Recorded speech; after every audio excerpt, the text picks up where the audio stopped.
Hello everyone, मेरा नाम सिद्धार्थ कांत प्रधान और मैं आप लोगों के लिए लेकर आया हूँ कुछ टैग वर्ड्स जो इम्पोर्टेंट रहते हैं आप लोगों के पेडागोजी के लिए। जो भी सी टेट या फिर टेट जितने भी एग्ज़ाम्स होते हैं उन सब के लिए इम्पोर्टेंट रहती है। तो पेडागोजी चाहे वो मैथ्स की हो, साइंस की हो या फिर सी डी पी की ही क्यों ना हो, तो वो सब आपके लिए सारे इम्पोर्टेंट टैग वर्ड्स रहते हैं जिससे कि आप क्वेश्चन में आप अच्छे से आंसर कर सकते हैं।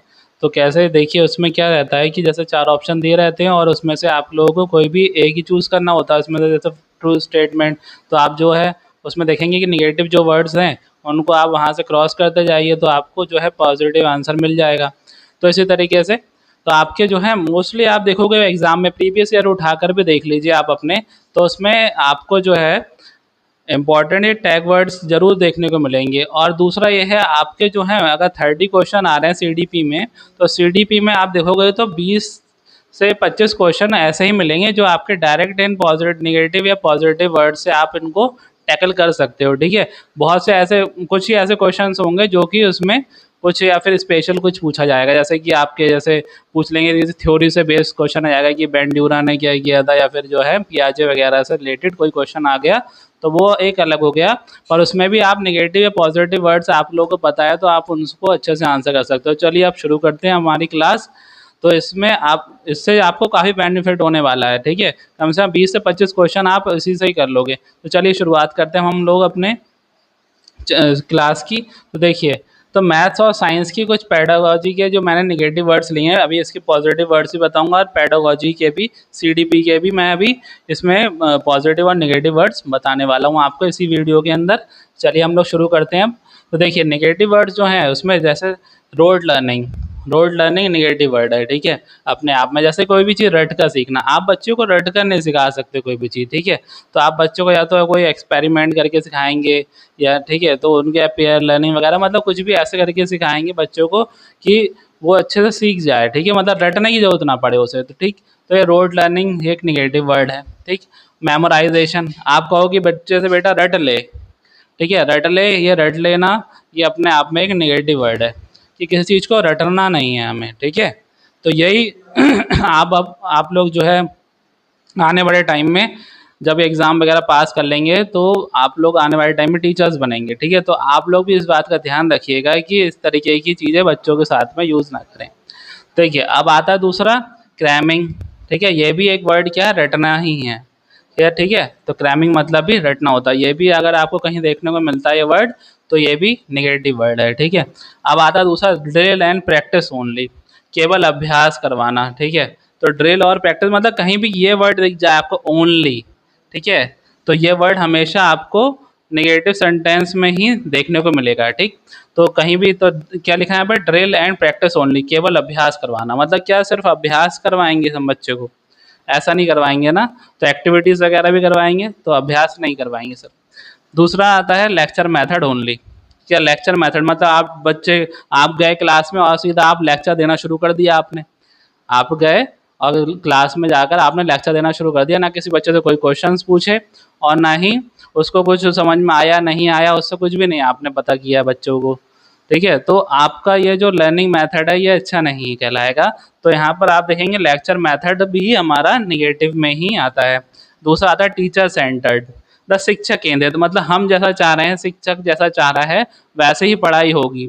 बच्चा जैसा चाह रहा है, बच्चे को जिस सूटेबल एनवायरनमेंट में उसे पढ़ाई अच्छी लगती है वो हमारे उससे कोई मतलब नहीं है, मतलब हमारे टीचर जो चाह रहा है वही अच्छी है। ठीक है, तो ऐसा भी नहीं है, सही होता है। तो ये भी एक नेगेटिव है, तो नेगेटिव सेंटर्ड है वो, टीचर सेंटर्ड जो है नेगेटिव वर्ड है। पैसिव लर्निंग, पैसिव लर्निंग में क्या रहता है, निष्क्रिय अधिगम, मतलब यहाँ पर सिर्फ हम बच्चों को पढ़ाए जा रहे हैं, उससे कोई भी क्वेश्चनिंग वगैरह नहीं करेंगे। ठीक है, और उससे हम लोग जो कहेंगे अब रट के ले आना, अब तुम पढ़ अब याद करके ले आना।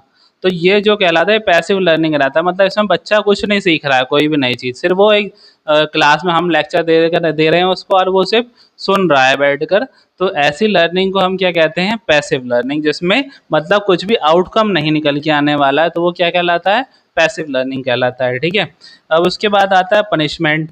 पनिशमेंट ये भी निगेटिव टर्म है, कहीं पर भी कि मतलब किसी भी केस में आपको क्वेश्चन में कहीं ये वर्ड दिख जाए कि पनिशमेंट, अगर क्वेश्चन में ऊपर लिखा भी होगा, ऑप्शंस में अगर पनिशमेंट लिखा है, ठीक है, अगर ऊपर दिया भी है क्वेश्चन में कि आप बच्चे को जो है कैसे सिखाएंगे अगर वो नहीं सीखना चाह रहा है, ठीक है, और उसने कुछ गलती कर दी, उसने कांच फोड़ दिया, ठीक है, उसने टेबल तोड़ दी या कुछ भी कर दिया उसने क्लास के अंदर ऐसा, या ठीक है विंडो कांच तोड़ दिया, कुछ भी कर दिया, तो आप उसे पनिशमेंट देने वाली टर्म वहाँ पर यूज़ नहीं करेंगे।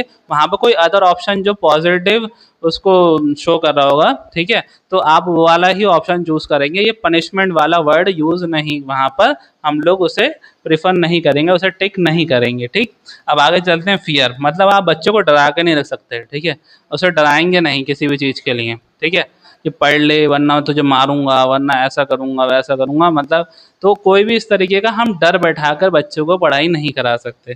तीसरा और नेक्स्ट आता है कंपटीशन ओनली, केवल प्रतिस्पर्धा, ठीक है, मतलब आप जो है आज के टाइम में देखिए, फिलहाल ये तो एक निगेटिव टर्म है ही, प्रतिस्पर्धा नहीं करवाना है हमें किसी बच्चे से, मतलब हर बच्चे के अंदर एक अपनी एबिलिटी होती है और हर बच्चा अपने आप में यूनिक होता है, ठीक है, तो हमें किसी से कंपैरिजन नहीं करना। जब कंपटीशन की बात आती है तो हम कंपैरिजन करने लगते हैं कि जैसे अब एग्जांपल ले लीजिए आप, जैसे कंपटीशन एक तो वो चीज़ अलग हो गई कि आप किसी एग्जाम में बैठे, वो कंपटीशन है, ठीक।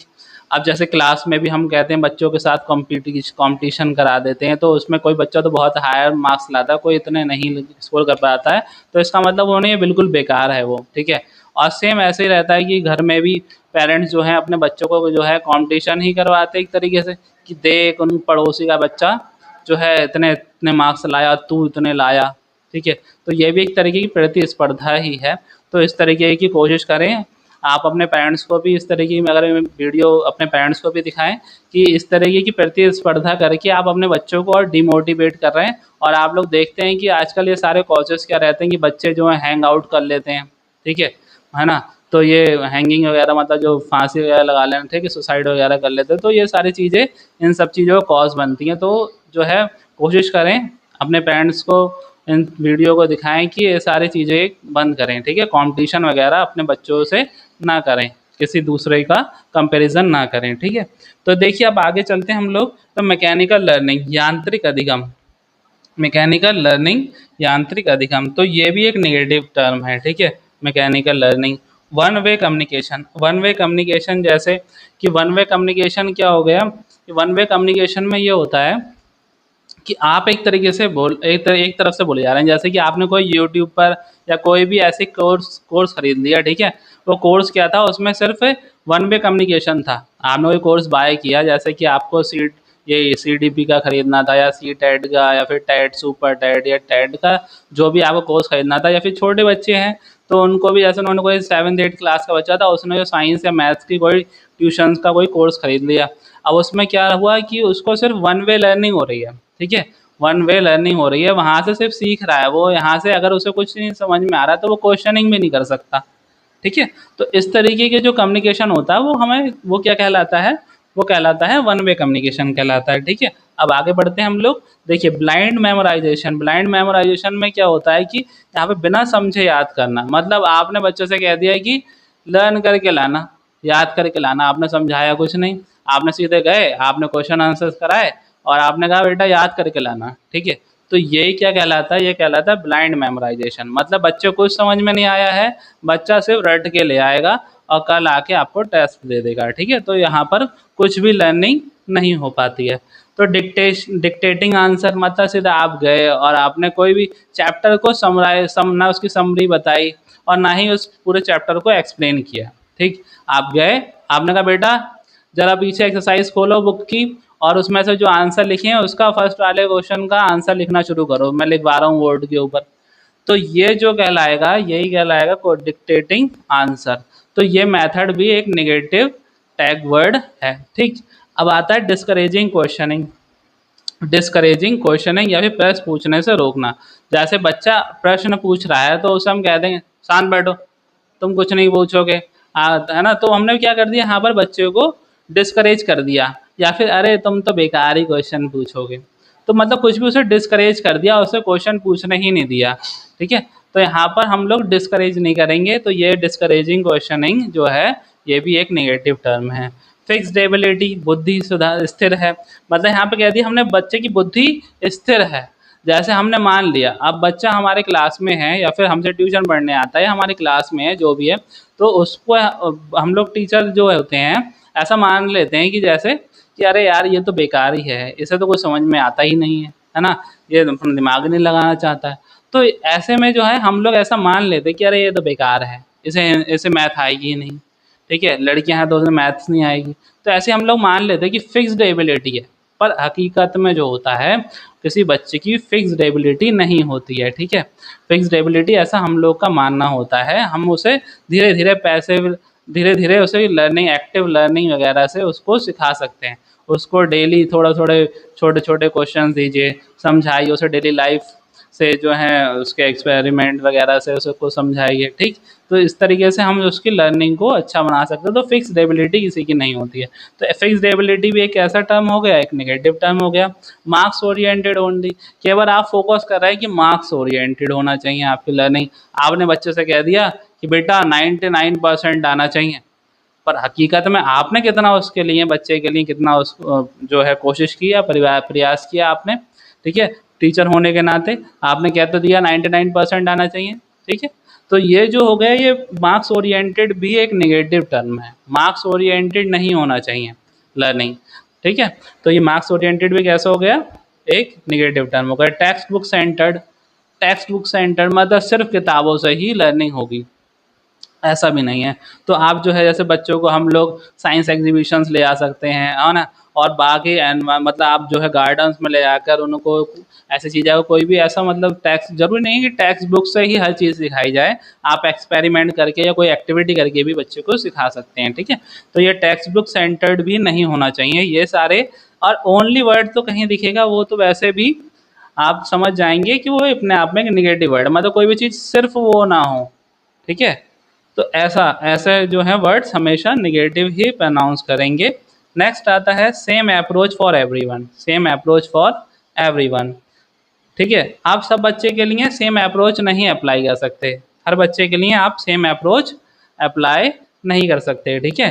सेम टीचिंग मेथड भी नहीं यूज़ कर सकते हर बच्चे के लिए, ठीक। तो सेम टीचिंग मेथड नहीं यूज़ करेंगे। और दूसरा यूनिफॉर्म इंस्ट्रक्शंस, मतलब सबको एक जैसे इंस्ट्रक्शंस नहीं दिए जाएंगे, ठीक है। तो ये भी एक नेगेटिव वर्ड है। इग्नोर इंडिविजुअल डिफरेंस, आप इंडिविजुअल डिफरेंस को इग्नोर नहीं कर सकते, मतलब हर बच्चे के अंदर एक अलग एबिलिटी होती है, अलग क्षमता होती है। तो जो उनके, अब जैसे इंडिविजुअल डिफरेंसेस के एक एग्जांपल जैसे मैं ले लूँ कि एक बच्चा जो है, अब एक बच्चा ब्लाइंड है, ठीक है। तो एक बच्चा ब्लाइंड है और एक बच्चा नॉर्मल है, ठीक है। तो मैंने क्या किया, अब दोनों को सिखाना था मुझे, तो मैं तो भाई बोलने लगा, पढ़ाने शुरू कर दिया मैंने, और मैंने यहाँ पर उस बच्चे को इग्नोर कर दिया जो ब्लाइंड था, ठीक है, मैंने उसके ऊपर ध्यान नहीं दिया। तो ये क्या कहलाएगा, यही इंडिविजुअल डिफरेंस को जो हमने क्या कर दिया, इग्नोर कर दिया यहाँ पर। मैं ये भी तो कर सकता था कि उस बच्चे के लिए कुछ ब्रेन लिपि वगैरह कुछ लेकर आता, जिससे कि वो भी जो है अच्छे से लर्निंग कर पाता, ठीक है। तो ये सारे जो हैं नेगेटिव वर्ड्स हो गए जो कि मैथ और साइंस की पेडागोजी में अक्सर पूछे जाते हैं। अब इनके पॉजिटिव वर्ड्स भी मैं बता रहा हूँ आप लोगों को, फिर उसके बाद हम लोग CDP के भी कुछ इंपॉर्टेंट नेगेटिव और पॉजिटिव वर्ड्स को भी देखेंगे। आइए अब देखते हैं हम लोग पॉजिटिव वर्ड्स मैथ्स और साइंस पेडागोजी के। देखिए पॉजिटिव वर्ड कुछ इस तरह से हैं, जैसे child centred learning. Child centred learning किस तरह की लर्निंग होती है, जिसमें हम लोग बच्चे को केंद्रित रखते हैं, मतलब बच्चा यहाँ पर केंद्रित है, ठीक है, कि हम लोग उसके अकॉर्डिंग पढ़ाई करवाएंगे। जैसे वो, मतलब जैसा नहीं कि वो चाह रहा है तो इस तरीके से वो कहेगा कि चलो अब बोर्ड पे डांस करने लगो, तो ऐसा नहीं। मतलब चाइल्ड सेंटर्ड होना चाहिए लर्निंग, कि बच्चे को जैसे अच्छे से समझ में आए, ठीक है। तो ये होता है हमारा चाइल्ड सेंटर्ड लर्निंग। दूसरा आता है एक्टिविटी बेस्ड लर्निंग, ठीक है। एक्टिविटी बेस्ड लर्निंग रहेगी, जैसे मतलब आप जैसे समझ रहे हैं कि एक्टिविटीज़ वगैरह कराकर बच्चों को सिखाएंगे, ठीक। थर्ड आता है आपका लर्निंग बाय डूइंग, मतलब बच्चा खुद से करके सीखेगा। मतलब कोई भी चीज़ है, जैसे आप कुछ भी साइंस का कोई सब्जेक्ट पढ़ा रहे हैं, है ना, मतलब साइंस एक सब्जेक्ट है, साइंस पढ़ा रहे हैं, और उसमें जैसे कोई भी टॉपिक पढ़ा रहे हैं, तो जैसे मोशन पढ़ा रहे हैं, तो उसमें कुछ भी आप उसे उससे खुद से कहेंगे कि इस तरीके से करके देखो, फ्रिक्शन हो रहा है, ऐसे ऐसे करो, स्लिप करके देखें बच्चा, तो देखिए मतलब उसे बताएंगे कि जैसे फ्रिक्शन हो रहा है, या फिर साइकिलिंग करके देखेगा तो साइकिल चलाने के बाद थोड़ी देर बाद जब साइकिल रुक जाती है तो वो बताएंगे कि इसमें फ्रिक्शन लगता है, मतलब चीज़ों को करके सीखिए, तो वो एक्टिविटी लर्निंग बाय डूइंग हो गया। ठीक है, डिस्कवरी लर्निंग मतलब खुद से डिस्कवर करे चीज़ों को, खुद से खोजे। ठीक है, तो वो कहलाती है डिस्कवरी लर्निंग। फिर आता है कंस्ट्रक्टिविज्म। कंस्ट्रक्टिविज्म मतलब बच्चा खुद से अपने लिए लर्निंग को कंस्ट्रक्ट करता है। ठीक है, अपने लिए कंस्ट्रक्ट करता है, खुद से ही सब चीज़ें सीखता है, उसी को हम क्या बोलते हैं, कंस्ट्रक्टिविज्म बोलते हैं। और ये कंस्ट्रक्टिविज्म की थ्योरी मैंने उसमें पढ़ा भी रखी है। ठीक है, तो ये अब आता है इंक्लूसिव एजुकेशन। इंक्लूसिव एजुकेशन इसमें होता है समग्र शिक्षा, मतलब यहाँ पर सब लोगों को ध्यान में रखते हुए आप पढ़ाई करवाएंगे। जैसे कि उसमें कुछ अगर दिव्यांग बच्चा है, कोई गरीब भी है, या किसी अलग पृष्ठभूमि से, अलग भाषा से है, उन सब, और एक नॉर्मल भी बच्चा है, उन सबको एक ही क्लास में बैठाकर उनको उनके उनके जो है इंडिविजुअल डिफरेंसेस के अकॉर्डिंग आप पढ़ाई करवाते हैं, तो उसी को हम लोग क्या बोलते हैं, इंक्लूसिव एजुकेशन बोला जाता है। तो ये भी पॉजिटिव टर्म है। ठीक है, तो इंक्लूसिव एजुकेशन कहीं दिखता है तो आप उसे पॉजिटिव वे में लेंगे। इंडिविजुअल डिफरेंसेस, जैसे वहाँ पर था इग्नोर इंडिविजुअल डिफरेंसेस, यहाँ पे इंडिविजुअल डिफरेंसेस को इग्नोर नहीं किया जाएगा। इंक्वायरी बेस्ड लर्निंग, बच्चा खुद से इंक्वायरी करेगा। ठीक है, खुद से सीखेगा चीज़ों को, खुद से बनाएगा अपने लिए लर्निंग को। ठीक है, इंक्वायरी बेस्ड लर्निंग, जैसे अगर वो किसी, जैसे हमने बताया कि पृथ्वी गोल है, तो बच्चा क्या पूछेगा कि पृथ्वी गोल कैसे है, तो वो चीज़ों को और अच्छे से जानने की कोशिश करेगा, कि वो खुद से इंक्वायरी करेगा कि पृथ्वी गोल आखिर है क्यों और कैसे है। ठीक है, कैसे है गोल। ठीक है, तो सर ने तो बता दिया, तो वो खुद से इंक्वायरी करेगा, तो वही क्या कहलाएगा, inquiry based learning. Critical thinking, मतलब क्रिटिकल थिंकिंग जैसे कि बच्चा खुद से अपने दिमाग से सोचेगा। ठीक है, क्रिटिकल थिंकिंग में क्या रहता है कि बच्चा खुद अपने दिमाग से हर चीज़ के बारे में सोचेगा, कुछ भी ये नहीं मान लेगा कि टीचर ने बता दिया तो हमने मान लिया। तो वो खुद से जो चीज़ें उसके बारे में, जो भी चीज़ टीचर ने बताया है उसको, कि जैसे पानी जो है भाप बन के उड़ जाता है, तो वो खुद से करके देखेगा इस चीज़ के एक्सपेरिमेंट्स वगैरह को। तो ये क्या कहलाता है, क्रिटिकल थिंकिंग। अब प्रॉब्लम सॉल्विंग हो गया, जैसे बच्चों को हमने प्रॉब्लम्स दी, तो प्रॉब्लम्स वो अब मतलब कुछ ऐसे प्रॉब्लम्स वगैरह हमने बच्चों को दी, तो वो खुद से उन चीज़ों को सॉल्व करेगा। ठीक है, किसी की हेल्प ना लेते हुए, तो वो प्रॉब्लम सॉल्विंग बेस्ड लर्निंग हो जाती है। ठीक है, फिर आता है क्रिएटिविटी। बच्चे के अंदर क्रिएटिविटी, जैसे स्कूल्स में होता नहीं, बच्चों को क्राफ्ट वगैरह के हम लोग बच्चों को दे देते हैं काम, जैसे कि तुम ये बना कर लाना वगैरह वगैरह।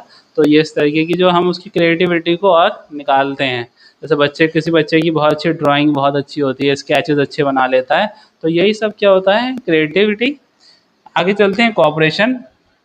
तो बच्चा कॉपरेशन से सीखता है, कॉपरेशन से जल्दी सीखता है। ठीक है, तो जैसे कॉपरेशन मतलब वो अपने सहपाठी जो होंगे उनके साथ में, जैसे कोई प्रोजेक्ट वर्क दे दिया आपने, ठीक है, तो वो उनके साथ में लगकर उन प्रोजेक्ट पर काम करेगा, तो वो आपस में मिलकर उस चीज़ों को और अच्छे से सीखेंगे। तो ये हो गया हमारा कॉपरेशन। फिर मीनिंगफुल लर्निंग होनी चाहिए। लर्निंग कैसी होनी चाहिए, मीनिंगफुल, मतलब ये होना चाहिए कि उससे कोई चीज़ सीखे बच्चा, जो भी आप लर्निंग करा रहे हैं उससे सीखना चाहिए। एक्सप्लोरेशन, वो खुद से एक्सप्लोर करेगा हर चीज़ को। ठीक है, हर चीज़ को जाकर खुद से एक्सप्लोर करेगा, तो वो एक्सप्लोरेशन कहलाएगा। तो ये भी एक पॉजिटिव टर्म है। हैंड ऑन लर्निंग, मतलब हाथ के हाथ सिखा दो बच्चों को हर चीज़, हाथ के हाथ हर चीज़ सिखा देना, उसे कहते हैं हम लोग hand on learning. Continuous assessment, continuous assessment क्या होता है, कॉन्टिन्यूअस असेसमेंट में जैसे पूरे साल बच्चे का असेसमेंट किया जाता है। ठीक है, जैसे उसकी सारे, जैसे कि अब आपने टेस्ट लिया, ओरल टेस्ट लिए, छोटे छोटे छोटे टेस्ट लिए उसके। ठीक है, जो यूटीज़ वगैरह, वो सारे चीज़ें उसकी नोट किया, होमवर्क उसने करा था या नहीं करा था, मतलब वो हर चीज़ अपनी कंप्लीट करके रखता है। तो ये सारी चीज़ें जो है वो कॉन्टिन्यूअस असेसमेंट में काउंट किया जाता है। फिर कोलैबोरेटिव लर्निंग, कोलैबोरेटिव लर्निंग में वही, जैसे आपने कोई भी उसको जो है प्रोजेक्ट वर्क या असाइनमेंट दे दिया, तो उसमें जो है बच्चा दूसरे बच्चों के साथ कोलैब करके अपने आप वो कोलैब करेगा उनके साथ में, और सब मिलके उस प्रोजेक्ट पर या असेसमेंट पे काम करेंगे। ठीक है, असाइनमेंट पे काम करेंगे। तो अब फिर नेक्स्ट आता है रिफ्लेक्शन। रिफ्लेक्शन क्या होता है, आत्मचिंतन, मतलब बच्चा खुद से चीज़ों को सोचेगा कि मतलब आज उसने क्या क्या सीखा, क्या नहीं सीखा, और उसे वो चीज़ समझ में क्यों नहीं आई। अगर कोई चीज़ समझ में नहीं आई, तो वो उन चीज़ों को खुद आत्मचिंतन करेगा, उसे वो चीज़ समझ में क्यों नहीं आई। और रिफ्लेक्शन ये टीचर भी करता है। ठीक है, ये रिफ्लेक्शन टीचर भी करता है, जैसे कि उसने अगर आज जो पढ़ाया क्लास के अंदर, वो क्लास में बच्चों को समझ में आया या नहीं आया, या उसे और अच्छे से कैसे पढ़ाना चाहिए था, तो वो रिफ्लेक्शन वो खुद ही भी करेगा। ठीक है, तो ये टीचर के लिए भी होता है। अब इंटरेक्शन, तो बच्चा इंटरेक्ट करेगा तभी चीज़ों को सीखता। तो जो आपके बाइगॉट्स्की जो हैं वो यही बताते हैं कि आप सोशल इंटरेक्शन से बच्चा सीखता है। ठीक है, तो सोशल इंटरेक्शन यहाँ पर जो है पॉजिटिव टर्म हो गया, मतलब बच्चा इंटरेक्शन से ही सीख रहा है। ठीक है, आप जैसे अपने पेरेंट्स से तो बोलते ही हैं, फिर आप बाहर जब स्कूल जाना शुरू करते हैं तो बच्चों से बोलते हैं। ठीक है, तो वो सारे क्या है, इंटरेक्शन है। तो इंटरेक्शन से बच्चा सीखता है। पार्टिसिपेशन मतलब किसी भी चीज़ में पार्टिसिपेट करके बच्चा सीखेगा। पार्टिसिपेट जैसे कि आपने किसी कंपटीशन में पार्टिसिपेट कर लिया बच्चे ने, जैसे आर्ट कंपटीशन हो रहा था उसमें पार्टिसिपेट कर लिया, तो मतलब वहाँ से कुछ ना कुछ तो सीखेगा। ठीक है, तो ये पार्टिसिपेशन से बच्चा जल्दी सीखता है। फ्लेक्सिबिलिटी, फ्लेक्सिबिलिटी होनी चाहिए, जैसे कि हमारे अंदर भी, टीचर के अंदर भी ये फ्लेक्सिबिलिटी होनी चाहिए कि वो बच्चों को उसके अकॉर्डिंग चीज़ों को फ्लेक्सिबल कर ले। ये नहीं कि बच्चे वो रिजिड है, वो तो कहेगा नहीं मैं तो ऐसे ही पढ़ाता हूँ, मैं तो ऐसे ही पढ़ाता आऊँगा, मैं तो भैया आऊँगा और जो है सीधा मैंने जो है बच्चों को कहा कि बुक्स निकालो, रीडिंग करना शुरू करो, और मैंने जो है सीधा क्वेश्चन आंसर करा दिए, बात खत्म। तो ये फ्लेक्सिबल नहीं हुआ, ये वो जो पुराने चले आ रहे हैं वो टीचर्स पढ़ा रहे हैं उसी तरीके से आप नहीं पढ़ाएंगे। ठीक है, तो आप फ्लेक्सिबिलिटी लाएंगे अपने अंदर, तो फ्लेक्सिबिलिटी होता है। अब नेक्स्ट आता है मोटिवेशन। बच्चे को आप मोटिवेट करेंगे कोई भी चीज़ सीखने के लिए। ठीक है, अब मोटिवेट कैसे करेंगे, आप रिवॉर्ड दे सकते हैं उसको। ठीक है, कोई मतलब ये रिवॉर्ड्स भी एक तरीके से क्या आता है, ये भी निगेटिव टर्म ही है। ठीक है, रिवॉर्ड्स हो गया या फिर कोई गिफ्ट देना, बच्चे को रिवॉर्ड देना, गिफ्ट देना, ये निगेटिव टर्म में है। ठीक है, रिवॉर्ड्स, रिवॉर्डिंग और गिफ्ट देना, या फिर उसको जो है कुछ ऐसा कहना कि तू ऐसा मतलब इतने मार्क्स ले आएगा तब तुझे ऐसा दिलाएंगे, साइकिल दिलाएंगे, कुछ भी करेंगे इस तरीके से, आईफोन दिलाएंगे। तो ये सब भी किस में आता है, ये सब नेगेटिव वर्ड्स में ही आता है। तो आप मोटिवेट कर सकते हैं उसे कि किसी चीज़, किसी की स्टोरी बताकर, किसी ऐसे प्लेयर की या बड़े कोई ऐसे महान इंसान की कोई स्टोरी को बताकर आप उसे मोटिवेट कर सकते हैं कि तू भी ऐसा कर, है ना, तू भी पायलट बनेगा, तू बड़ा होकर ऐसा करेगा, मतलब कुछ देश का नाम रोशन करेगा। ठीक है, तो उसके लिए उसे मोटिवेट करें। तो इस तरीके का मोटिवेशन, ये नहीं कि आपने उससे कहा है कि अब तुझे या तो मारेंगे अगर नहीं करा, इतने मार्क्स नहीं लाया, या तो हम कहेंगे तुझे अगर इतने मार्क्स ले आया तुझे आईफोन दिलाऊंगा या तुझे बाइक दिला दूंगा। तो ये इस तरीके का मोटिवेशन नहीं माना जाता, ये सब निगेटिव में आते हैं। ठीक है, अब आता है पीयर लर्निंग। तो आपको एक नई बात और यहाँ से पता चल गई, जो मैंने आपको बताया कि आप रिवॉर्ड्स वगैरह नहीं देंगे। ठीक है, तो पीयर लर्निंग, पीयर लर्निंग क्या रहता है, मतलब बच्चा अपने सहपाठियों के साथ बैठकर सीखता है। क्लास में बच्चे अपने साथ में बैठकर ही तो सीखते हैं, तो यही क्या कहलाता है, पीयर लर्निंग कहलाता है। फॉर्मेटिव असेसमेंट, फॉर्मेटिव असेसमेंट वो होते हैं जैसे कि आपने क्लास में आज चैप्टर पढ़ाया या 2-3 दिन बाद अगर चैप्टर कंप्लीट हुआ तो आपने साथ ही साथ उसका टेस्ट ले लिया। ठीक है, और वही टेस्ट आपके जो बच्चे के जो हैं असेसमेंट जो क्या है आपने वही उसके मार्क्स एंड में जुड़ेंगे। तो वही क्या कहलाता है, फॉर्मेटिव असेसमेंट कहलाता है। सेल्फ असेसमेंट, बच्चा खुद से असेसमेंट करेगा अपना कि उसने हकीकत में कितना सीखा। ठीक है, तो ये हो गया सेल्फ असेसमेंट। फिर आता है सेल्फ लर्निंग, तो मतलब खुद से ही लर्निंग करना, मतलब अपने आप सीखना चीज़ों को। ठीक है, तो ये कहलाता है सेल्फ लर्निंग। अब आते हैं हम लोग अपने इसी में आगे बढ़ते हैं। नेक्स्ट टॉपिक है चाइल्ड डेवलपमेंट पेडागोजी के कुछ पॉजिटिव कुछ निगेटिव वर्ड्स, टैग वर्ड्स। ठीक है, तो देखिए, तो इसमें आता है निगेटिव में स्कॉल्डिंग, तो बच्चे को हमें डांटना नहीं है। ठीक है, मतलब डांट फटकार के बच्चे को नहीं सिखा सकते। ठीक, तो यही क्या कहलाएगा, ये एक निगेटिव सेंटेंस है, निगेटिव वर्ड है ये। तो ये स्कॉल्डिंग, तो स्कॉल्डिंग जो है निगेटिव वर्ड्स में आएगा। अब आते हैं कंपैरिजन, ये मैं पहले भी आपको समझा चुका हूँ, कंपैरिजन नहीं करेंगे हम लोग किसी का, किसी बच्चे का किसी और से। लेबलिंग, मतलब आप लेबलिंग नहीं कर देंगे इस बच्चे की, अरे ये तो बेकार है इन्हें अलग बैठाओ। ठीक है, ये बच्चे बेकार हैं इनको अलग बैठाओ, ये बच्चे सही हैं इनको अलग बैठाओ, मतलब आप लेबलिंग नहीं करेंगे यहाँ पर किसी बच्चे की। ठीक है, तो लेबलिंग नहीं करेंगे। और दूसरा डिस्क्रिमिनेशन, भेदभाव, आप किसी बच्चे को भेदभाव नहीं कर सकते कि वो जो है किसी अमीर ख़ानदान का बच्चा तो आप उसे बहुत ज़्यादा अच्छा ट्रीटमेंट दे रहे हैं, अच्छे से उसे समझा रहे हैं, और एक बच्चा जो थोड़ा गरीब है तो उसको अच्छे से नहीं पढ़ा रहे हैं, या फिर जो है मतलब किसी प्रकार का भी जाति के है ना बेसिस पर किसी को भी आप जो है कम या ज़्यादा ध्यान नहीं देंगे, ठीक है। ऐसा नहीं कि कोई बहुत कोई स्वर्ण मतलब किसी भी ऊँची जाति का है तो आप उसे बहुत ज़्यादा ध्यान दे रहे हैं, कोई छोटी जाति का है तो उसको बिल्कुल ध्यान नहीं दे रहे हैं। तो ऐसा ये सारी चीज़ डिस्क्रिमिनेशन मतलब किसी भी लेवल पे डिस्क्रिमिनेशन आप नहीं करेंगे। तो ये हो गया आपका डिस्क्रिमिनेशन। बायस, आप पक्षपाती नहीं होंगे, ठीक है, पक्षपाती नहीं होंगे। जैसे कि आपके ही कम्युनिटी का कोई बच्चा है तो आप उसको ज़्यादा ध्यान देते हैं, तो ये सब नहीं करेंगे, ठीक है। या फिर जो है जैसे कि आप कोई हिंदू है तो हिंदू बच्चे को हम ज़्यादा ध्यान दे रहे हैं, मुस्लिम को हमने ध्यान नहीं दिया। मतलब किसी भी तरीके का, मैं यहाँ पे कोई हिंदू मुस्लिम नहीं कर रहा हूँ, पर हाँ बहुत से टीचर्स करते हैं इस तरीके का, तो मैं ये चीज़ों को बता रहा हूँ। तो इसलिए मतलब कोई भी किसी भी तरीके का आप डिस्क्रिमिनेशन या बायस नहीं होंगे कि आप किसी बच्चे को जो, या तो बायस इस तरीके से हो जाते हैं टीचर्स कि कोई बच्चा उनका फेवरेट बन जाता है और कोई बच्चा उनका बिल्कुल दुश्मन की तरह हो जाता है, तो वो इतना ज़्यादा उसके साथ में ऐसा बिहेव करते हैं कि वो जो है बिल्कुल उनका दुश्मन है एक बच्चा उनका बिल्कुल फेवरेट है, तो उसे तो बहुत अच्छे मार्क्स दे देंगे और उसको जो है पासिंग मार्क्स बिल्कुल देते हैं दूसरे बच्चे को। तो ऐसा बायस भी नहीं होना। तो ये बायस भी जो होना ये क्या है, एक नेगेटिव वर्ड है, ठीक है। अब टीचर डोमिनेंस, तो टीचर का डोमिनेंस नहीं होना चाहिए, मतलब टीचर ही डोमिनेटिंग नहीं रहेगा क्लास के अंदर, ठीक है। बच्चे पर भी ध्यान दिया जाएगा, बच्चा भी इम्पोर्टेंट है, बच्चे को ध्यान में रखकर ही एज पढ़ाई जो लर्निंग करवाई जाएगी, ठीक है। फिर उसके बाद आता है रोड लर्निंग। क्या था रोड लर्निंग, ये मैं आपको समझा चुका हूँ। फेयर ऑफ फेलियर, मतलब बच्चे को ये नहीं डराएंगे अबे तू फेल हो जाएगा कुछ नहीं करेगा, तो मतलब उसे फेलियर का डर करके नहीं सिखाया जाएगा, ठीक है। तो फियर ऑफ फेलियर नहीं।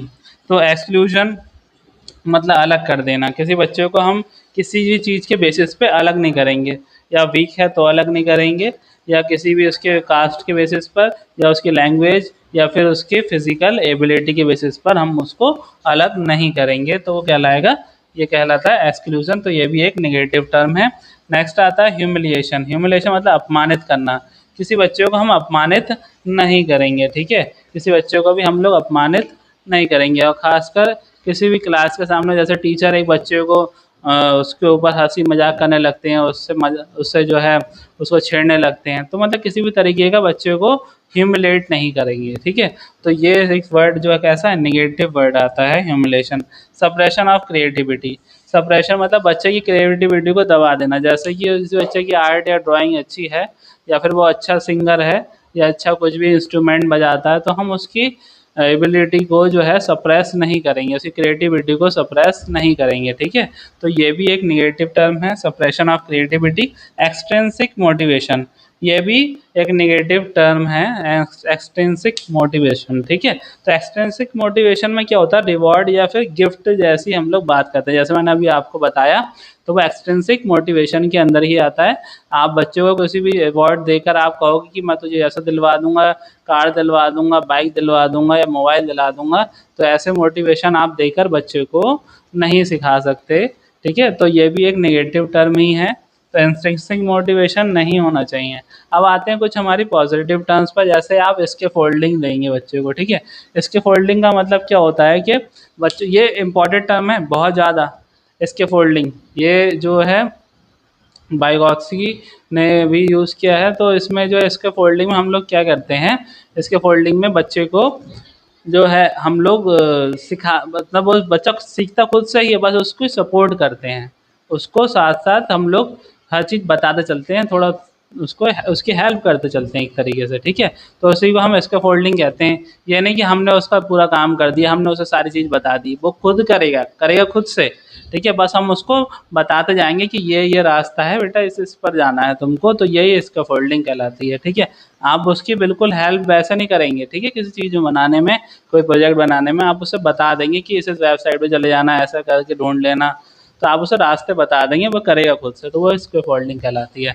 इंट्रिंसिक मोटिवेशन, ये आता है, ये इंपॉर्टेंट टर्म है, ये भी इंट्रिंसिक मोटिवेशन, तो ये पॉजिटिव टर्म है और काफ़ी इंपॉर्टेंट टर्म भी है।